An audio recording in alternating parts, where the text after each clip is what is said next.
Jos pasiryžo kelioniai, kuri pasitaikė, atrodė per sunki net vyrams. Skirmantė Naglytė ir Neringa Kulokaitė – dvi moterys tarp 7 Juodosios jūros link žemaitukų veislės žirgais jojančių vyrų. Jos jaunos, iš pažiūros gležnos, jautrios, tačiau dvasiškai itin stiprios. Per žygį, kuriuo siekiama atkartoti Vytauto didžiojo kelią iš Lietuvos iki Juodosios jūros Ukrainoje, jos neišliejo nė vienos ašaros, nors buvo momentų, kai verkti labai norėjosi. Nei vienos ašos.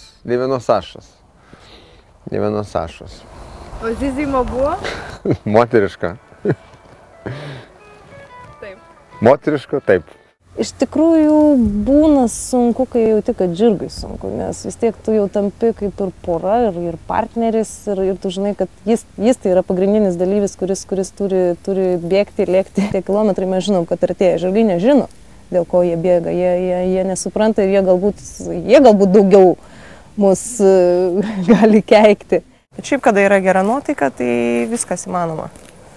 Visi tie dalykai realiai įvykdomi ir netgi imuninė sistema pati prisiderinus, nes oro sąlygos čia visokios yra. Verslininkė Skirmantė Naglytė apie panašią kelionę svajojo dar paauglystėje, tačiau tada joti iki Kaukazo kalnų ją uždraudė motina. Šįsyk jau pati būdama 3 vaikų motina, Skirmantė nebeklausė niekieno leidimo ir nė karto nepasigailėjo sprendimo leistis į psichologiškai ir fiziškai itin sudėtingą žygį. Vienas artimas mano draugas man pasakė, kad džiaukis kiekvieną sekundę, kiekvieną akimirką, ką matysi priekyje, tiesiog ją įsidėmėk ir prisimink.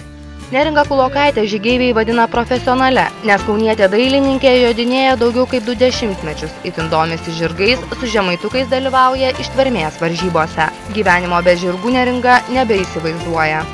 Dabar tai papildo labai iš tikrųjų, nes praktiškai gali atsijungti nuo visų kitų dalykų ir susikaupti tą jojimą, bendravimą su žirgu, su save susitvarkai nes kitaip prie to žemaituko ir neprieisi iš tikrųjų. Nes jeigu esi blogos nuotaikos, tu turi būti ramiai viską daryti, tada viską susidėlioji viduje ir tada viskas sekasi gerai. Istorinis žygis žirgais be moterų raitelių būtų kitoks. Jos pastebi smulkmenas, kurios prasprūsta pro vyro akis, švelniau elgiasi su žirgais, labiau juos saugo. Bet svarbiausia, neleidžia vyrams atsipalaiduoti. Ir gerai, kad jos joja, tai biski užkuro ir vyrus. Mes taip mažiau biski, kaip sako, nusidedam tam tikruose reikaluose. Ir moterys duoda tokį stimulą. Jeigu yra išket laiko jos, tai jau aš nenoriu, turiu laikytis. Skirmantė mėgsta padainuoti.